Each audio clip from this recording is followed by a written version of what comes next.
Hello guys, my name is Cynthia.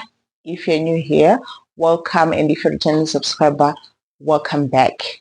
Today we're going to talk about something different, a very sensitive topic.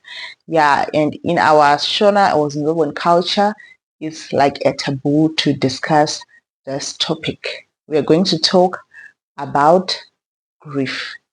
Grief or kuchema nguva yekurasikirwa in Shona. Someone wise described grief in a very exceptional way, and he said the worst thing about grief is the only person who is going to understand your pain is that one person that you've lost. Meaning to say, grief is personal, it's not something that is uniform, and it's uncomparable. No matter that I have lost my mother and the next person has lost their mother, I can never relate to the amount of pain that they are feeling because our mothers were different people and we related in a different way. So today, let's talk about grief and how best we can comfort someone in such a moment. So this video came after I saw the tragic incident which happened along Seke Road in Zimbabwe on the 22nd of July. 17 people lost their lives, and I started to think of the families which have been affected with such a great loss. And it really burdened my heart to think that obviously a lot of us or people we are related, or maybe in any other way we've lost relatives, and how best are we passing our condolences. So in our Zimbabwean culture, there are some things that you can do to show how remorseful you are in such a situation. Number one, we have to pay our condolences respectfully. We say things like, my condolences, nematambudziko. Some they say, parada, depending with the Shona that you use. Unfortunately, I'm not well versed in Isindebele, but I would have put the phrase in the language. So when you are passing the condolences, you have to use respectful and remorseful manner. Your tone, your body language, it has to show that you really mean the words that you're saying. You have to acknowledge and attend the funeral. In our Zimbabwean culture, we do not wait for an invitation for a funeral. We attend funerals. Once you hear of a funeral, where you stay, kumarain kwenyu, be it a relative, a friend, a relative, if they are within the reach, that an area that you can go, we go and pay our last respects to those who have left us. You can offer service at the funeral, like most of the ladies from church and those that we stay with in our communities. They go and cook, they do some things and clean for the relatives, because the people who are actually grieving at this moment, they are not in a position to cook and do anything, because this is a very devastating moment. So as a community, as a human being, you can offer your service to those who are grieving. You can offer your service maybe in goods or in money, because we know that this is a very unexpected event that happens. Although a lot of people now have funeral policies, but there are many costs that come with a funeral.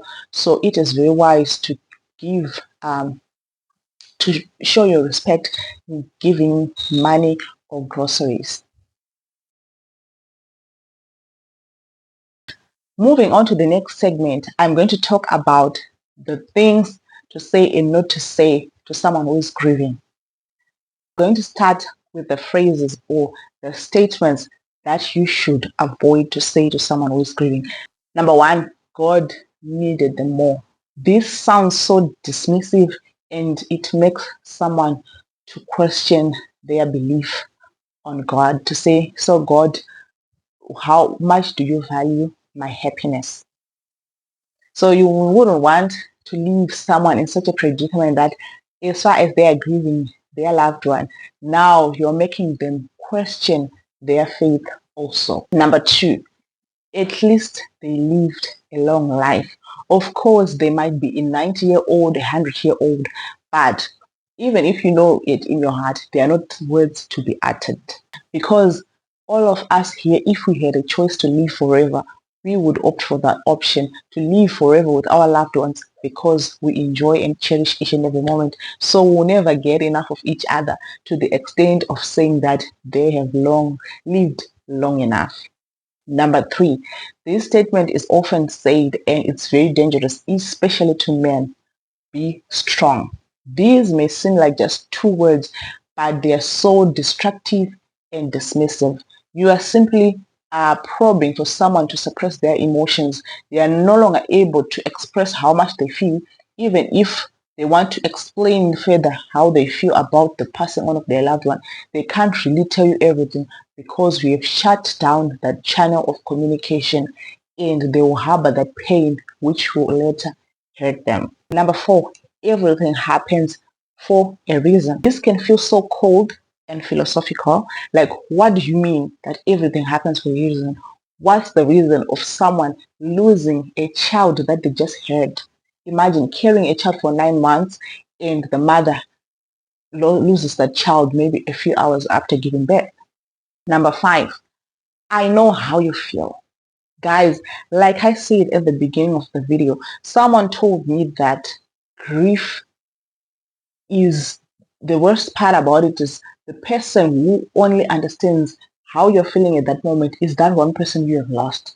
Meaning to say, we relate to our parents, our siblings, or our beloved in a very different way. Even if we are siblings and we lose a parent, the way we grieve is going to be totally different. So it doesn't qualify you, and you should never say that I feel your pain, because you will never really feel how much they feel. I'd rather say, I can't imagine your pain, but I'm here for you. Number 6, it was God's will. Guys, as far as it's true that God holds our future in his hands and anything can happen anytime, but guys, that it's God's will to someone, that's totally rude and inconsiderate. The next point is they are in a better place. Which better place can they be which is not here with me? For example, you're holding a cup of milk and it just spills on the ground.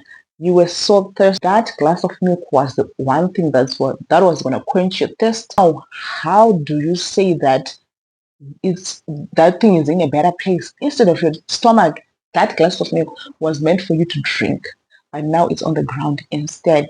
How can you say that the ground is a better place than the stomach to someone who's starving? Doesn't make sense, right? So please never tell someone that their relative is now in a better place. The last point is time heals all wounds, because grief is not linear, guys. It doesn't have a start and an end. It doesn't have to say at this point, I think you've grieved enough. I've seen people, especially on social media, when someone maybe lost their mother, they post and they say maybe 20 years later, I'm thinking of my mother. And I would see comments of people dismissing that, people like, it's now been 20 years. Why are you still grieving? Like, for example, like as if there is a starting and a finishing point for grief, or there's a certain period of time that you are allowed or you are expected to grieve. People, they can grieve even for the rest of their lives. So grief is not linear, and this statement simply implies like you are rushing them to say, you know what, we are enough of you crying, get over it and move on with life, of which that's so wrong. Now, moving on to the ways or phrases that you can use when you're comforting someone who has lost their loved ones. It's just better to say, I am sorry. My condolences. Nematambudziko. Tine urombo nezvaitika. This shows that you are concerned about their situation, but you're not imposing yourself on their healing process. You can say, I'm thinking of you and your family, and I'm here if you need anything. You are supporting them from a distance. You are not grabbing their hand and stepping with them into the journey of healing or in the grieving process. You're allowing them to be who they are, to express how much they feel. Whenever they need you, they'll get in touch with you. Last but not least, one tip. Silence is golden, guys. There is no harm, you just get to the funeral, you just shake hand, and you just nod, you look at them, and you stand up from them and you go without uttering a word. Your presence there enough shows the person that you are visiting to say that they acknowledge they are with you, you are with them in this whole process. But trying to say a lot of words, that's when you end up saying, why not zvitirwani, zvazodi, and you end up saying more hurtful words in the process. So silence is golden. When you don't have anything to say, or if you're not sure of what to say, it's better to just say nematambudziko, my condolences, and then you keep quiet. Thank you so much for watching, guys. I hope this video was helpful. Tell me in the comments down below of maybe the statements, the weird things that you've heard when someone was comforting you, and may you also please drop down some of the comments or some of the things that you can say when you get to a funeral that you feel can be considerate. Thank you so much for watching. Until next time, bye.